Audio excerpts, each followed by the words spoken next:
Profesor, compañeros, muy buenas noches. A continuación voy a proseguir con la exposición de mi grupo. En mi caso voy a pasar a exponerles lo que es la comparación de candidaturas considerando los diferentes atributos que reúne, que tiene, que oferta, digámoslo así, que evidencia cada candidato, ¿no? Sucede que en numerosas circunstancias, no pocas, sino en muchas circunstancias, se debe de optar entre dos o más personas para ocupar el puesto de trabajo que la organización está ofertando, ¿no? Y para esto podemos expresarlo o explicarlo mejor a través de un gráfico, ¿no? Que se utiliza en esta selección de personal. Por ejemplo, tenemos el gráfico que nos habla de la comparación de candidatos que de manera habitual se presentan las informaciones, ¿no? De las cualidades, de las competencias, de las certificaciones de cada candidato. Pues bien, podemos graficar el cuadro y ver que tenemos un factor que habla de los requisitos, ¿no? Requeridos. Tenemos requisitos que son excluyentes, que sí o sí deben tenerlos si no van a ser excluidos de la selección de personal. Y tenemos requisitos que no son excluyentes, que los pueden o no tener y no van a ser retirados de la selección de personal. Tenemos también las competencias dominantes y su apertura en grados o niveles, ¿no? En qué grado o nivel, ¿no? Bajo, medio o superlativo tiene tal o cual candidato. ¿Qué competencias dominantes tiene a alto nivel o a bajo nivel o nulo nivel, ¿no? Tenemos por otro lado otras competencias que también son complementarias y también para esto se requiere que haya una apertura o una gradación, ¿no? Niveles de expertise en tales competencias. Se entiende que todos estos factores para seleccionar al candidato ideal es que van a tener que ser presentados y observados por cada uno y en cada uno de los candidatos, ¿no? Que se van a presentar a este proceso de selección.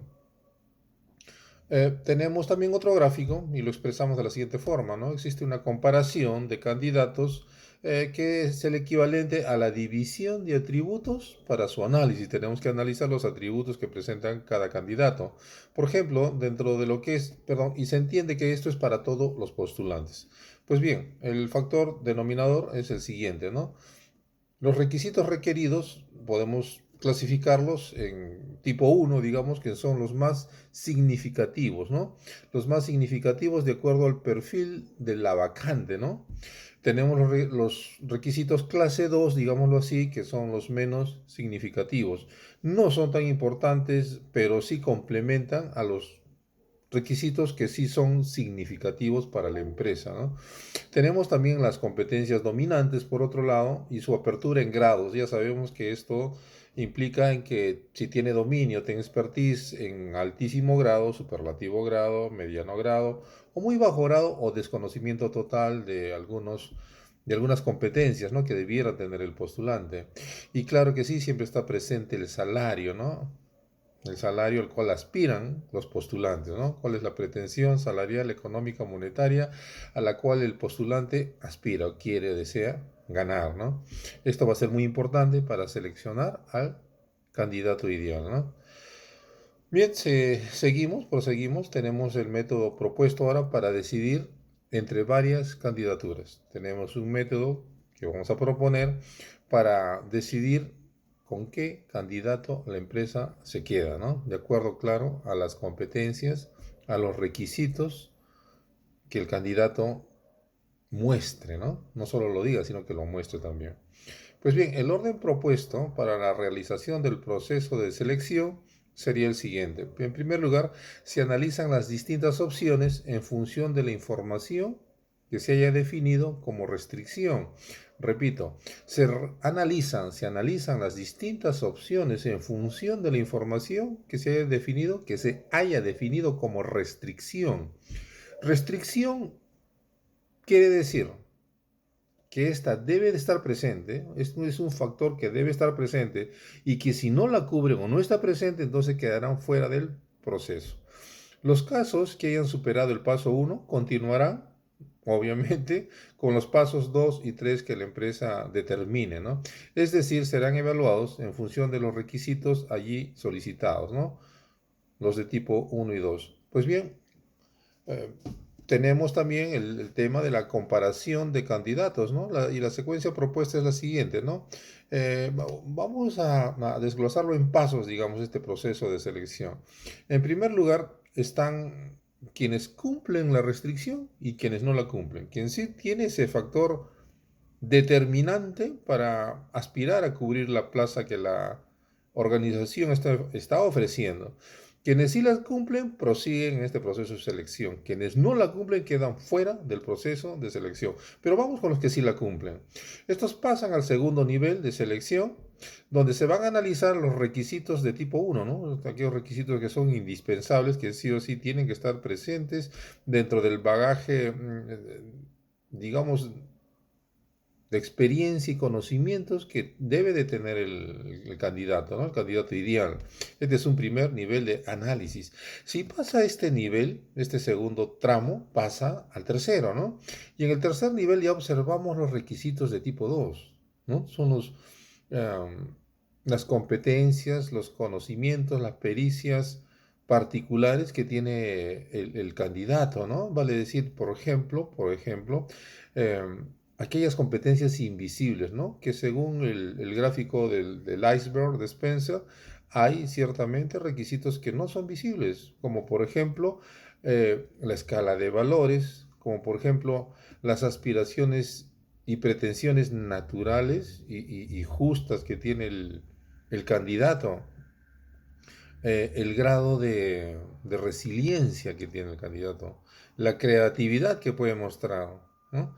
El estilo proactivo que pueda tener el candidato, el liderazgo quizás oculto que tiene el candidato. Son factores, son temas, son aspectos de la personalidad del candidato que no se ven, que pueden ser considerados dentro de los requisitos de tipo 2, que pertenecen a su vez al segundo nivel de análisis, que a la vez son también muy, muy importantes, ¿no? Para poder tener un elemento más para poder seleccionar adecuadamente el candidato que la empresa requiere, ¿no? Prosigamos, vamos finalmente, ya estamos terminando, vamos a hacer una comparación, tenemos una secuencia detallada de lo que es la comparación de los candidatos, ¿no? Cada candidato se entiende con sus propias peculiaridades, en expertise, en conocimiento, en habilidades, en factores invisibles, ¿no? Que hemos explicado cuáles son. Pues bien, vamos con el tramo uno, el paso uno, en el cual deben de cumplir una restricción, un factor que la empresa determine que sí o sí tiene que estar. Y esto va a ser determinante para que quede excluido o pueda seguir adelante en este proceso de selección de personal. Pues bien, los que pasan esta primera fase y que sí reúnen la restricción, pasan a la segunda fase donde se va a analizar los requisitos indispensables que debe de tener el candidato. Y si es que los tiene, va a pasar. No los tiene, no va a pasar, queda excluido también, ¿no? Bueno, los que pasan van al tercer tramo, donde están presentes los requisitos de tipo 2, los que son complementarios, los que no son tan importantes, los que no son evidentes, ¿no? Pero que sí son elementos valiosos, son factores valiosos que van a complementar, que van a ser más integral, podemos decir, las habilidades, la competencia que tiene tal o cual candidato, ¿no? Entonces esto es muy importante para aumentar el valor y las chances de optar a la vacante que ofrece la organización, ¿no? Estos requisitos de tipo 2.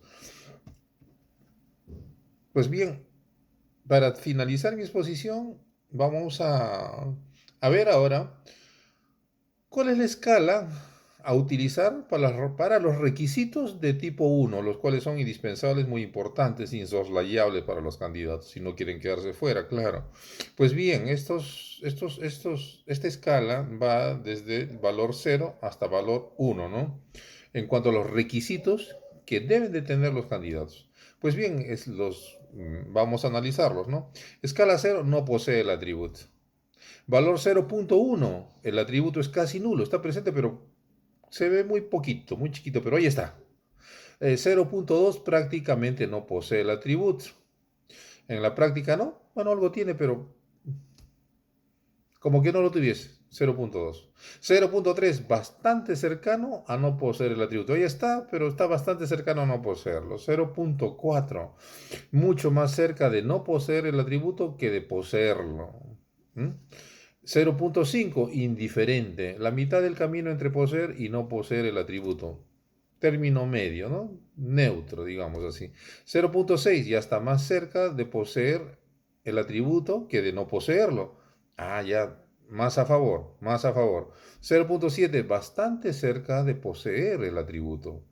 Bastante cerca de poseer el atributo 0.7.